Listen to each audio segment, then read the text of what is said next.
Second world war के बाद, जी हाँ, 1939 से 1945 के बीच लड़े गए द्वितीय विश्व युद्ध के बाद विश्व का परिदृश्य बदल चुका था। द्वितीय विश्व युद्ध के दौरान दुनिया के दो शक्तिशाली देश अमेरिका और सोवियत संघ एक साथ मिलकर मित्र राष्ट्रों के लिए लड़ रहे थे, लेकिन द्वितीय विश्व युद्ध के खत्म होने के साथ इन दोनों देशों के बीच कटुता और प्रतिस्पर्धा बढ़ने लगी थी और अब दोनों देश अमेरिका और सोवियत संघ एक दूसरे के मानो दुश्मन बन चुके थे। एक दूसरे के खिलाफ झूठी अफवाहें फैलाकर एक दूसरे को नीचा दिखाने में कोई कोर कसर नहीं छोड़ रहे थे। दोनों ही देश एक दूसरे के प्रति शक और शंका से इतने अधिक ग्रसित थे कि एक दूसरे से असुरक्षा महसूस करते थे। 16 जुलाई 1945 को ही अमेरिका परमाणु परीक्षण कर विश्व का पहला परमाणु संपन्न राष्ट्र बन चुका था और 6 अगस्त और 9 अगस्त 1945 को हिरोशिमा और नागासाकी पर परमाणु बम गिराकर अपनी ताकत का एहसास पूरी दुनिया को करा दिया था। तो उधर सोवियत संघ भी 29 अगस्त 1949 को परमाणु परीक्षण कर दूसरा परमाणु संपन्न देश बन गया। एक और पूरी दुनिया तीसरे विश्व युद्ध की आशंका से भयाक्रांत थी, तो अमेरिका और सोवियत संघ दोनों ही देश हथियार जमा कर रहे थे। पूरा विश्व दो गुटों में बंट चुका था। एक और अमेरिका पूंजीवाद का सबसे बड़ा पोषक बना, तो सोवियत संघ साम्यवाद का सबसे बड़ा रक्षक। विश्व के तमाम देश या तो अमेरिकी पूंजीवाद को अपना रहे थे, तो अनेक देश सोवियत संघ के साम्यवाद को। विश्व के बहुतेरे देश किसी न किसी गुट में शामिल हो रहे थे। आर्थिक विचारधारा के कारण कुछ देश पूंजीवादी देश अमेरिका के साथ जुड़ते चले गए, तो कुछ साम्यवादी देश सोवियत संघ के साथ। अमेरिकी गुट उदारवादी लोकतंत्र और पूंजीवाद का समर्थक था, तो सोवियत गुट समाजवाद और साम्यवाद के प्रति वचनबद्ध था। कई मुल्क तो महज अपनी सुरक्षा के लिए किसी एक महाशक्ति के साथ जुड़ गए ताकि दूसरी महाशक्ति तथा उसके गुट के देशों के प्रभाव से बच सके।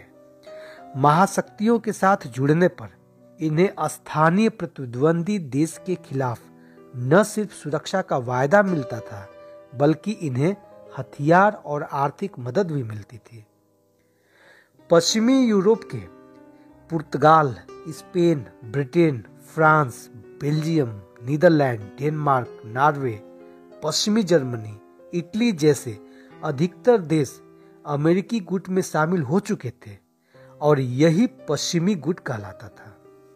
वहीं पूर्वी Germany, Poland, Czechoslovakia, Hungary, Romania, Bulgaria जैसे देश सोवियत संघ के गुट में शामिल थे और यह पूर्वी गुट कहलाता था। ये दोनों ही गुट इतने अधिक शक्तिशाली हो चुके थे कि विश्व के किसी भी हिस्से को प्रभावित कर सकते थे और यह सबसे बड़ी वजह थी कि विश्व के तमाम देश किसी न किसी गुट से जुड़ रहे थे। उस द्विध्रुवीय विश्व परिदृश्य में भी अपने देश के व्यापक हितों के प्रति चिंतित भारत, युगोस्लाविया, मिस्र, इंडोनेशिया, घाना जैसे देश समझते थे कि किसी एक गुट में शामिल होना भी उनके लिए मुसीबत से कम नहीं, क्योंकि अभी ये अल्प विकसित विकासशील देश थे और ये भली भांति समझते थे कि उनके व्यापक आर्थिक हितों के लिए अमेरिका और सोवियत संघ दोनों ही देशों से बेहतर रिश्ते रखना मजबूरी है। साथ ही ऐसे देश अपनी संप्रभुता को लेकर ज्यादा सजग थे और इन्हीं देशों की एक बड़ी भूमिका रही गुट निरपेक्ष आंदोलन में। यूं तो गुट निरपेक्ष आंदोलन की शुरुआत 1961 ईस्वी में हुई, परंतु गुट निरपेक्ष आंदोलन को ठीक ठीक समझने के लिए अंतर्राष्ट्रीय स्तर पर हुई 2-3 बड़ी घटनाओं को जानना ज्यादा जरूरी है। समय था मार्च 1947, जब नई दिल्ली में विश्व मामलों की भारतीय परिषद के तत्वाधान में एक एशियाई मैत्रीपूर्ण सम्मेलन आयोजित हुआ, जहां एशियाई राष्ट्रों के प्रति मैत्री व सहयोग को अधिक प्रोत्साहित करने की बात कही गई और एशियाई जनता की प्रगति और हितों की जरूरत पर बल दिया गया।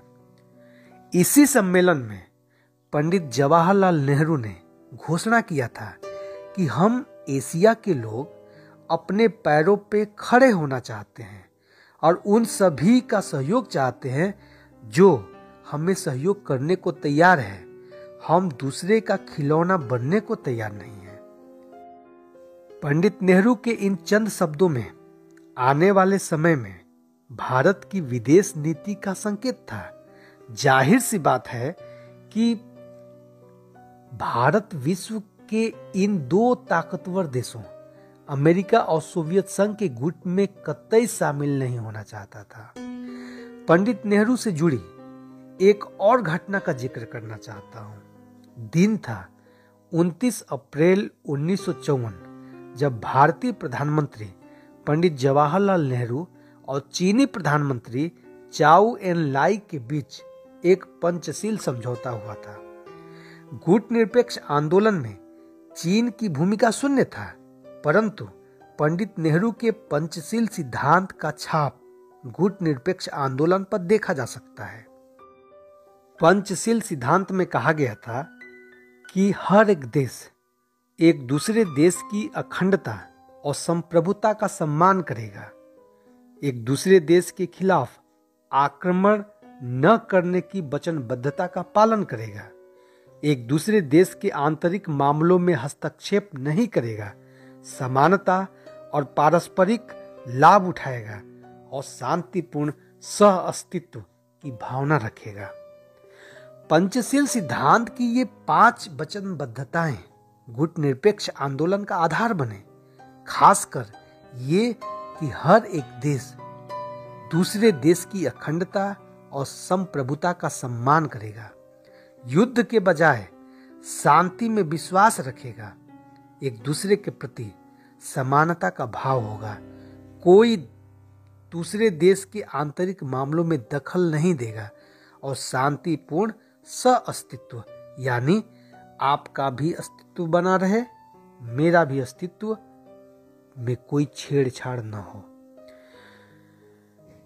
एक और बड़ी घटना, जी हां, तीसरी सबसे बड़ी घटना, जब इंडोनेशिया के पहले राष्ट्रपति सुकर्णो के प्रयास से इंडोनेशिया के शहर बांडुंग में 18 अप्रैल से 24 अप्रैल 1955 तक एशियाई और अफ्रीकी देशों की एक सम्मेलन हुआ। इसमें विश्व की आधी से अधिक जनसंख्या वाले 29 देशों ने अपने प्रतिनिधि भेजे थे। इनमें ज्यादातर देश ऐसे थे जो कुछ समय पहले ही एक लंबे स्वतंत्रता आंदोलन के परिणाम स्वरूप औपनिवेशिक दासता से मुक्त हुए थे।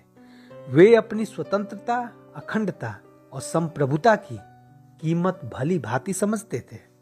हम कह सकते हैं कि बांडुंग शहर में हुए इसी एशियाई अफ्रीकी सम्मेलन में ही अप्रत्यक्ष रूप से गुट निरपेक्ष आंदोलन की नींव पड़ चुकी थी। भारत के तत्कालीन प्रधानमंत्री पंडित जवाहरलाल नेहरू, यूगोस्लाविया के जोसेफ ब्राज टिटो और मिस्र के गमाल अब्दुल नासिर को गुट निरपेक्ष आंदोलन की स्थापना का श्रेय दिया जाता है और इंडोनेशिया के राष्ट्रपति सुकर्णो और घाना के पहले प्रधानमंत्री वामे एनक्रुमा ने अपना भरपूर सहयोग और समर्थन दिया। विश्व के इन 5 बड़े नेताओं के प्रयासों के फलस्वरूप ही 1961 में गुट निरपेक्ष आंदोलन की स्थापना हुई। इस तरह से अगर गुट निरपेक्ष आंदोलन की स्थापना से संबंधित नेताओं की बात करें तो पहला नाम जोसेफ ब्राज टिटो का आता है। जी हां, जोसेफ ब्राज टिटो यूगोस्लाविया का शासक, जिसने द्वितीय विश्व युद्ध के दौरान जर्मनी के खिलाफ युद्ध लड़ा।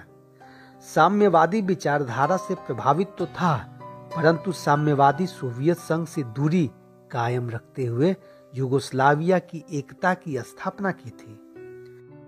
दूसरा सबसे बड़ा नाम पंडित जवाहरलाल नेहरू। जी हाँ, पंडित जवाहरलाल नेहरू का नाम आता है। भारत का पहला प्रधानमंत्री, उपनिवेशवाद का प्रबल विरोधी, जो हमेशा औपनिवेशीकरण का पक्षधर रहा, निरस्त्रीकरण अर्थात परमाणु हथियारों के संपूर्ण खात्मे का प्रयास करते रहे, विश्व शांति के लिए शांतिपूर्ण सह-अस्तित्व का हमेशा वकालत किए। उसी तरह 1956 से 1970 तक मिस्र के राष्ट्रपति रहे गमाल अब्दुल नासिर, इंडोनेशिया के पहले राष्ट्रपति सुकर्णो, जो बांडुंग सम्मेलन के आयोजक भी थे, इन दोनों विश्व के नेताओं ने अहम भूमिका निभाई थी। गुटनिरपेक्ष आंदोलन के 5वें बड़े नेता वामे एना क्रुमा थे, घाना के पहले प्रधानमंत्री। और इस प्रकार इन 5 बड़े नेताओं की सक्रियता से अंततः 1961 में गुटनिरपेक्ष आंदोलन की स्थापना हुई, जब 1 सितंबर, जी हाँ 1 सितंबर 1961 को यूगोस्लाविया के शासक जोसेफ ब्राज टिटो की अध्यक्षता में यूगोस्लाविया के बेलग्रेड शहर में गुटनिरपेक्ष देशों का पहला शिखर सम्मेलन हुआ, जिसमें 25 देशों ने भाग लिया।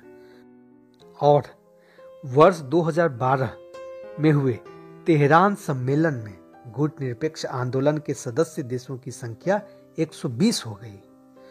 गुटनिरपेक्ष आंदोलन का मुख्यालय जकार्ता है। जकार्ता इंडोनेशिया की राजधानी है। आइए गुटनिरपेक्षता का अर्थ समझें। गुटनिरपेक्षता का ठीक अर्थ है गुटों की राजनीति से दूर रहना। विश्व के 2 शक्तिशाली देश अमेरिका और सोवियत संघ, इन दोनों देशों की राजनीति से दूर रहना, ताकि इनकी सियासत का मोहरा न बना जा सके। किसी भी गुट के साथ सैनिक संधियां न करना, क्योंकि सैनिक संधि करने का तात्पर्य है कि उस गुट की विचारधारा को स्वीकार करना और साथ ही अपनी संप्रभुता के साथ समझौता करना, जो गुट निरपेक्ष देशों को कतई स्वीकार नहीं था। गुट निरपेक्षता का अगर तीसरा अर्थ समझें तो दोनों ही गुटों के साथ मैत्रीपूर्ण संबंध रखते हुए स्वतंत्र विदेश नीति का संचालन करना। यहां यह बात समझना जरूरी है कि गुट निरपेक्षता का अर्थ तटस्थता कतई नहीं है, बल्कि इसका आशय है कि शक्ति गुटों से प्रभावित हुए बिना अपने राष्ट्र हितों के अनुसार न्याय का समर्थन करना। इस तरह से अगर गुट निरपेक्ष आंदोलन के उद्देश्य को समझने का प्रयास करें तो इसका उद्देश्य था क्या? शीत युद्ध की राजनीति का त्याग करना, 2 ध्रुवीय विश्व राजनीति से खुद को दूर रखना। दूसरा उद्देश्य शांतिपूर्ण सह-अस्तित्व का सम्मान करना, स्वतंत्र विदेश नीति का संचालन करना, किसी भी गुट के साथ किसी तरह का सैनिक गठबंधन से परहेज करना, साम्राज्यवाद और उपनिवेशवाद का विरोध करना, विश्व शांति के लिए सहयोग प्रदान करना, अंतर्राष्ट्रीय स्तर पर युद्ध को टालना, निशस्त्रीकरण को बढ़ावा देना अर्थात परमाणु हथियारों की होड़ पर रोक लगाना।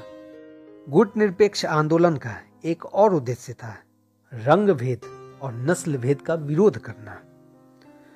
शीत युद्ध के दौरान भारत की गुट निरपेक्षता की नीति क्या थी? आइए इसको भी हम समझें। भारत ने गुट निरपेक्षता को अपनाया, इसका मतलब यह नहीं है कि भारत की नीति किसी भी प्रकार से नकारात्मक थी या अंतर्राष्ट्रीय राजनीति को लेकर कोई निष्क्रियता थी। पंडित नेहरू ने पूरे विश्व को यह याद दिलाया था कि गुट निरपेक्षता कोई पलायन की नीति नहीं थी। शीत युद्ध के दौरान भारत अंतर्राष्ट्रीय मामलों में सक्रिय रूप से हस्तक्षेप करने के पक्ष में था, ताकि शीत युद्ध के समय की प्रतिद्वंद्विता की जकड़ ढीली हो सके। 1950 से 1953 के बीच चले कोरियाई युद्ध के दौरान भारत की सक्रियता देखने लायक थी। भारत ने स्पष्ट रूप से उत्तरी कोरिया को युद्ध के लिए जिम्मेदार बताया गया। हालांकि उत्तरी कोरिया को समर्थन देने वाले सोवियत संघ और चीन ने भारत के रुख का विरोध भी किया, लेकिन भारत अपने रुख पर कायम रहा और कोरियाई युद्ध को समाप्त करने की मुहिम में अपनी भूमिका भी निभाई। कोरिया को लेकर संयुक्त राष्ट्र संघ के आयोग की अध्यक्ष कृष्ण मेनन द्वारा तैयार किए गए फार्मूले के अनुसार युद्धबंदी पर सहमति हुई। हालांकि अमेरिका इस दौरान भारत से इसलिए नाराज था कि भारत ने कोरियाई युद्ध के लिए चीन को जिम्मेदार नहीं ठहराया। अमेरिका मानता था कि चीन उत्तरी कोरिया का मदद कर रहा है और कोरियाई युद्ध को भड़का रहा है। यही नहीं, जब विश्व के दोनों गुटों द्वारा अलग अलग कई सैनिक संधियां हो रही थी, तब भारत विश्व में गुट निरपेक्ष आंदोलन के लिए प्रयासरत था। पश्चिमी गुट के देश 1948 में नाटो, 1954 में सीटो और 1958 में सेंटो पर दस्तखत कर रहे थे। वहीं दूसरी तरफ पूर्वी गुट के देश 1955 में वार्सा पैक्ट जैसे सैनिक संधि पर दस्तखत कर रहे थे। तो भारत गुट निरपेक्षता के लिए अपनी आवाज बुलंद कर रहा था। उसी दौरान ही 1955 में एशियाई और अफ्रीकी देशों का सम्मेलन इंडोनेशिया के बांडुंग शहर में हुआ था और कई देशों के राष्ट्राध्यक्षों के साथ मिलकर प्रयास किया गया और परिणाम स्वरूप 1961 में गुट निरपेक्ष आंदोलन की स्थापना हुई। इस तरह हम यह कह सकते हैं कि भारत की नीति किसी भी तरह से पलायन की नीति नहीं थी। गुट निरपेक्षता की नीति तटस्थता की नीति नहीं थी, बल्कि दोनों गुटों के प्रभाव से खुद को अलग रखने की नीति थी। शीत युद्ध की वजह से पूरे विश्व में हथियारों का भंडार लगातार बढ़ता जा रहा था। भारत नहीं चाहता था कि एशिया और अफ्रीका के विकासशील देश खाद्य पदार्थों, शिक्षा और स्वास्थ्य जैसे समस्याओं को सुलझाने के बजाय अपने संसाधनों को हथियार पर खर्च करें। इसके अतिरिक्त भारत अमेरिका या सोवियत संघ के पुछल्ले के रूप में नहीं, बल्कि एक आजाद मुल्क की हैसियत से सभी निर्णय लेना चाहता था, एक स्वतंत्र वैश्विक नीति अपनाना चाहता था। हालांकि कई बार अंतर्राष्ट्रीय स्तर पर भारत की गुट निरपेक्षता की नीति को ढुलमुल नीति बताई गई। जब 9 अगस्त 1971 को भारत ने सोवियत संघ के साथ एक मैत्री समझौता किया, 20 वर्षीय सहयोग संधि पर हस्ताक्षर किया, तो पश्चिमी देशों ने भारत सोवियत संघ संधि की कड़ी आलोचना की। उन्होंने इस घटना को ऐसे परिभाषित करने की कोशिश की जैसे मानो भारत सोवियत गुट में शामिल हो गया हो, जबकि वास्तविकता अलग थी। इस समझौते का उद्देश्य एक दूसरे की संप्रभुता का सम्मान करना था, एक दूसरे के हितों को ध्यान रखते हुए शांतिपूर्ण सह अस्तित्व को कायम रखना था। इससे पूर्व जब हंगरी देश में सोवियत समर्थक साम्यवादी शासन के खिलाफ 1956 में क्रांति हुआ, तो सोवियत संघ ने उस क्रांति को कुचलने के लिए लाल सेना के सैनिक भेजे। राजधानी बुडापेस्ट में सोवियत टैंक उतारे गए, क्रांतिकारियों की निर्मम हत्याएं की गई, हजारों क्रांतिकारियों की जान गई। हंगरी की इस घटना पर भारत ने न तो सोवियत संघ का विरोध किया और न ही पश्चिमी शक्तियों का समर्थन किया। यूं कह सकते हैं कि भारत इस मामले में तटस्थ रहकर एक प्रकार से सोवियत संघ की सहानुभूति प्राप्त की, जिसे लेकर पश्चिमी गुट के द्वारा भारत के रुख की आलोचना की गई। वहीं जब मिस्र के राष्ट्रपति कर्नल नासिर ने स्वेज नहर का राष्ट्रीयकरण किया, तो फ्रांस और इंग्लैंड ने मिस्र पर आक्रमण कर दिया। इस स्वेज नहर संकट के समय भारत ने पश्चिमी गुट के फ्रांस और इंग्लैंड दोनों ही देशों की कड़ी निंदा की। तो पश्चिमी देशों ने भारत पर आरोप लगाया कि वह एक तरह से सोवियत गुट के प्रभाव में है। फिर भी हम ओवरऑल देखें तो भारत ने केवल अपने राष्ट्रहित को लेकर विदेश नीति के साथ न्याय किया। गुट निरपेक्षता को लेकर भारत की नीति हमेशा से ही स्पष्ट रहा है और देश की संप्रभुता के साथ कभी भी कोई समझौता नहीं किया गया। गुट निरपेक्ष आंदोलन से संबंधित आज का टॉपिक कैसा रहा जरूर कमेंट लिखिएगा और इस वीडियो को लाइक शेयर जरूर करिएगा। धन्यवाद।